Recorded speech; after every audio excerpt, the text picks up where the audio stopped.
நம்ம ஏதாவது ஒரு செயல் செய்யறோம்னா ஒரு நல்ல குருவுடைய ஆலோசனையோடு செஞ்சோம்னா அந்த செயல் வெற்றி பெறும். நிறைய பேர் இன்னைக்கு எல்லாத்திலையும் தோத்து போறோம். இன்னைக்கு பல பேருடைய வருத்தமே என்னன்னா தோத்து போறதுதான். தொழில தோத்து போறோம், மனுஷங்களுடைய அன்பை சம்பாதிக்க முடியாம தோத்து போறோம், குடும்ப உறுப்பினர்களுடைய வெறுப்பை சம்பாதிக்கிறோம், வருமானத்துல திருப்தி இல்லாம அதிருப்தியை சம்பாதிக்கிறோம், எல்லா திறமையும் இருந்து எந்த ராசியும் இல்லாதது போல நாமளே ஃபீல் பண்றோம். இப்படி ஏகப்பட்ட சிரமங்களுக்கு நடுவே தான் நாம எல்லாம் இருக்கிறோம். இந்த சிரமங்களை எல்லாம் இப்ப நல்லதா மாத்தணும்னா ஈசன் நினைத்தால் மட்டும்தான் நடக்கும். அந்த பரமேஸ்வரன் நினைத்தால் மட்டும்தான் நம்ம சிரமத்தை எல்லாம் போக்க முடியும். அவர் சில நேரங்களில் நினைப்பார், அவர் நினைக்கிறத நாம நினைக்கணும், அவ்வளவுதான். இந்த பரமேஸ்வரன் பல ரூபத்தில் இருக்கிறார். அதுல ஒரு ரூபம் தான் காலச்சக்கர ரூபம், சட்ட ரூபம், நீதி ரூபமாக சனியாக இருக்கிறார். சனியும் பரமேஸ்வரன் தான். அப்ப சனீஸ்வரன் பகவானை ஏன் ஆண்டவன் படைச்சாருன்னா, என் பிள்ளைய என்னால திருத்த முடியாது, திட்ட முடியாது, வருத்தப்பட வைக்க முடியாது ஆண்டவன். அதனால எப்படி நாமெல்லாம் பள்ளிக்கூடத்துல கொண்டு போய் விடுறோமோ அதே மாதிரி ஆண்டவன் என்ன பண்றாரு, சனிகிட்ட விடுறாரு. அப்பப்ப சனி பகவானை இவனை கொஞ்சம் நல்லா திருத்தி விடு, நல்லவனா இருந்தா நல்லா பாராட்டி விடு, பட்டம் கொடு, கெட்டவனா இருந்தா திருத்தி கொடு. இதுதான் சனி சுவாமி சொல்றார். அப்ப சுவாமி சொல்றதுல நியாயம் இருக்கு.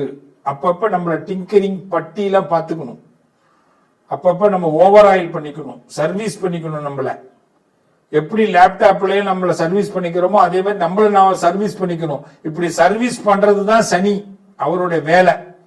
இப்ப நம்மள அவர் எப்படி சர்வீஸ் பண்ண போறார் அதை தான் பார்க்க போறோம். வாங்க பார்த்துடலாம். எல்லாம் கண்ணு துடைக்கிறதுன்னு சொல்லுவாங்க. எல்லாம் கண் துடைப்பா இருக்குங்க. பாசம் வைக்கிற மாதிரியே பாசம் வைக்கிறாங்க, பாசம் வைக்க மாட்டான். அன்பு செலுத்துற மாதிரியே அன்பு செலுத்துறான், அன்பு செலுத்த மாட்டேங்கிறான். உண்மையா இருக்கிற மாதிரியே உண்மையா இருக்கிறான், உண்மையா இருக்க மாட்டேங்கிறான். எல்லாம் கண்ணு துடைக்கிற வேலையா இருக்குங்க. சில கட்சிகள் எல்லாம் பாத்தீங்கன்னா அறிவிப்புகள் இலவசம்னு அறிவிப்பு கொடுப்பாங்க. கண் துடைப்பு தான். பார்த்திருக்கீங்களா? நிறைய இடங்கள்ல நடக்கும் கண் துடைப்பு. உலகத்துல இது பெரிய வசதியா போயிடுச்சு. நடந்தாதானுங்க, நடக்கிறதுக்கு முன்னாடி 1000 அடிச்சு விட்டுறது தான். அடிச்சு விட்டுட்டோம்னா அது கண்ணை தொடச்சு விட்டுறது. இவன் நல்லா மூச்சுக்கினே பார்த்துக்கிட்டு இருப்பான். நடக்குமா நடக்குமா நடக்குமா நடக்குமா நடக்குமா நடக்குமா நடக்குமா நடக்குமா நடக்குமா நடக்குமா. எங்க நடக்கும்? கண் துடைக்கிறதுக்கு தானே. இப்படி ஏமாந்தவர்கள் தான் கடகராசிக்காரர்கள். பல பேர் சும்மா ஆசை வார்த்தையை காட்டு கண் துடைச்சிட்டாங்க. ஆனா இப்ப கடவுள் பார்க்கிறார். நானே சொல்றையா நீ நல்லா இருக்க போற அப்படிங்கிறார். ஏன்னா சனி பகவான் இப்போ உங்களுக்கு உங்க ராசிக்கு 9வது வீட்டுக்கு வர அஷ்டம சனி விலகுது. நம்மளை வச்சு ஆட்டைய போட்டவன், நம்மளை வச்சு கஷ்டப்படுத்தினவன், நம்மளை வச்சு நம்மளை டான்ஸ் ஆட வச்சு பார்த்தவன் எல்லாம் இன்னைக்கு வழி விட்டு ஒதுங்க போறான். எத்தனை பேர் நீங்க கீழே விழுவீங்கன்னு பார்த்துட்டு இருந்தாங்க தெரியுமா? எத்தனை பேர் நீங்க வருத்தப்படுவீங்கன்னு பார்த்துட்டு இருந்தாங்க தெரியுமா? உங்க மேல ஒரு ரீமார்க் வரும்னு எத்தனை பேர் காத்துக்கிட்டு இருக்காங்க தெரியுமா? இன்னைக்கும் காத்துக்கிட்டு இருக்கிறாங்க. காத்துக்கிட்டு இருக்காங்களா இல்லையா? யோசிங்க. திருந்தாத உள்ளங்கள் இருந்தென்ன லாபம். ஒரு பாட்டு ஒண்ணு, பழைய பாட்டு ஒண்ணு இருக்கு தெரியுமா? திருந்தாத உள்ளங்கள் இருந்தென்ன லாபம் தெரியுமா? வருந்தாத உருவங்கள் பிறந்தென்ன லாபம். இருந்தாலும் மறைந்தாலும் பேர் சொல்ல வேண்டும். இவர் போல யார் என்று ஊர் சொல்ல வேண்டும். இவர் போல யார் என்று ஊர் சொல்ல வேண்டும். எஸ், அவங்கதான் கடகராசி. கடகராசி கடைசி வரைக்கும் பாடுபடுறது எதுக்கு தெரியுமா? இவர் போல யார் என்று ஊர் சொல்ல வேண்டும்னு கடகராசிக்காரர்கள் பெரும்பாடுபடுறீங்க. ஆனா திருந்தாத உள்ளங்கள் இருக்கிற வரைக்கும் நம்மளை வாழ வைக்க மாட்டேங்குது. இந்த இடம்தான் சௌபாகிய ஸ்தானத்துக்கு சனி வரதுனால உங்களுக்கு நல்லதை கொடுக்க போறார். அந்த உள்ளங்களையும் திருத்த போறார். உங்கள் உணர்வுகளுக்கு மதிப்பு கொடுக்கக்கூடிய நேரம், உங்க வாழ்க்கையில் உயர்வு கிடைக்க போக நேரம்.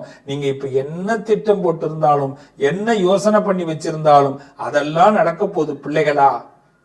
கலக்கமே வேண்டாம் கடகராசி பிள்ளைகளா. உங்க கண்கள்ல தண்ணி வந்ததுன்னா அதை என்னால தாங்க முடியாது. நீங்க கண்கள்ல தண்ணி வந்தா என்னால தாங்க முடியாது. கடகம்தான் என் பிள்ளைங்க. என் பிள்ளைங்களுக்கு ஒண்ணுன்னா என்னால முடியுமா? ஏதோ சில கஷ்டம், ஏதோ சில கடுமை, சில வேதனை நடந்துருச்சு, விடுங்க, விட்டு தள்ளுங்க. சனி பகவான் இருக்கார், பரமேஸ்வரன் இருக்கார். இந்த பரமேஸ்வரன் உங்களை பார்த்துக்கிட்டு உங்களை ஒரு உயர்ந்த இடத்திற்கு கொண்டு வருவதற்கான உச்சதமான வேலையை அவர் செய்ய ஆரம்பிச்சிட்டார்.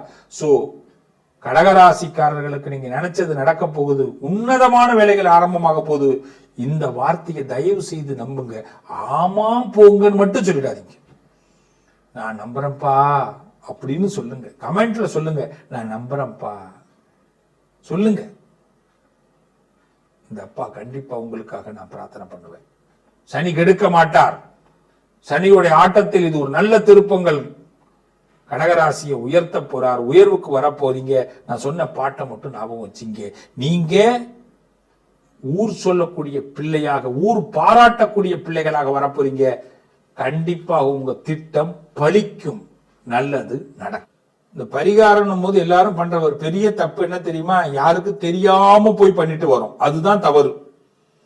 அங்கதான் பிரச்சனைகள் முடிய மாட்டேங்குது. பரிகாரத்துல கூட 4 பேருக்கு சொல்லிட்டு செய்ய சொல்லல, தெரிஞ்சு பண்ணுங்க. என்னைக்குமே ஒரு மனுஷன் வீட்டுல ரொம்ப சந்தோஷமா இருக்கேன் அப்படிங்கறத நம்ம ஸ்டேட்டஸ் போடுறோம். அதனால பல இழப்புகளை சம்பாதிக்கிறோம். அப்பப்ப சில ஸ்டேட்டஸ சோகமா வைங்க. அப்பப்ப சில வருத்தங்களை பதிவு பண்ணுங்க ஸ்டேட்டஸ் மூலமாக, நண்பர்களுக்கு, சொந்தக்காரவங்களுக்கு, தெரிஞ்சவங்களுக்கு எல்லாம். அப்போ குடும்பத்துல மத்தவங்க எல்லாம் ரொம்ப சந்தோஷப்படுவாங்க. என்னைக்குமே நல்லா தெரிஞ்சுங்க, உங்க உறவு தான் நீங்க கொஞ்சம் கீழே இறங்குனா சந்தோஷப்படும். உங்க உறவுகள் தான் நீங்க வருத்தப்பட்டா சந்தோஷப்படும். உங்க உறவுகள் தான் பினான்சியலா நீங்க டவுன் ஆனா ரொம்ப சந்தோஷப்படுவாங்க. உங்கள் உறவுகள் தான் உங்க வீட்டில் ஏதாவது தேவை நின்று போயிட்டுனா ரொம்ப சந்தோஷப்படுவாங்க. அப்போ உறவுகளை எப்படி சந்தோஷப்படுத்தி பார்க்கணும்னா ரொம்ப சிம்பிளா சொல்றேன். நீ கஷ்டப்படுற மாதிரி, வருத்தப்படுற மாதிரி, வேதனைப்படுற மாதிரி அப்பப்ப பாவலா காட்டு. அவன்லாம் சந்தோஷப்படுவான். அதுல உனக்கு வந்த கஷ்டம் போயிடும். இதுதான் 12 ராசி செய்யணும். யாருக்கு யாரும் இழிச்சவங்க கிடையாது, இழைச்சவங்க கிடையாது. என்னைக்கு ஒரு மனுஷனை ரொம்ப நம்புறோமோ அவன் நம்மள ரொம்ப சுரண்ட போறான்னு அர்த்தம், வேதனைப்படுத்த போறான்னு அர்த்தம். அப்பப்ப அவனுக்கு நம்ம கொஞ்சோண்டு திருப்தி ஏற்படுத்தணும். விட்டுட்டேன், கொஞ்சம் லாஸ் ஆயிடுச்சு சார் அப்படின்னு சொல்லணும். என் பொண்டாட்டி என்ன திட்டா, என் புருஷன் என்ன திட்டா, கடிச்சு புட்டான்னு கூட சொல்லுங்க, தப்பு இல்லை. என் ஃப்ரெண்டு என்னை ஏமாத்திட்டான், என்ன பண்ண, என்னடா சோகமா இருக்கேன்னு எவனாவது வாரம் ஒரு தடவை உங்களை கேட்கணும். என்னடா வருத்தமா இருக்கேன்னு கேட்கணும். ஏன் சார் இப்படி ஆயிட்டீங்கன்னு கேட்கணும். ஏன் சார் உங்களை ஏமா இப்படி டல்லா இருக்கிறே அப்படின்னு கேட்கணும். ஏமா பொலிவிழந்து போயிட்டேன்னு கேட்கணும். இப்படி கேட்க தூண்டுங்க. என்னடா இப்படி எல்லாம் பேசுறேன்னு நினைக்கிறீங்களா? அவங்களுக்கு ஒரு சந்தோஷம், நமக்கு அதுல ஒரு ஆனந்தம். அவன் சந்தோஷம் ஆனாதான் நம்ம எல்லாம் நிம்மதியா இருக்கலாம். இல்லைன்னா நம்ம சந்தோஷமா இருக்கிறத பார்த்து பார்த்து வயிறு எரிஞ்சு அவங்க எல்லாம் நம்மளை இன்னும் வீழ்த்த பாக்குறாங்க. கடவுளே கொடுக்க நினைச்சாலும் உறவுக்காரனும் தெரிஞ்சவனும் அறிஞ்சவனும் வாழ விடமாட்டேங்கிறான். கடன்ல தாங்க சார் ஒரு பவுன் நகை வாங்க வேண்டியதா இருக்கு. ஆனா நகையை போட்டுட்டு போனோம்னா ஜொலிக்கிறா பாரு அப்படிங்கிறான்.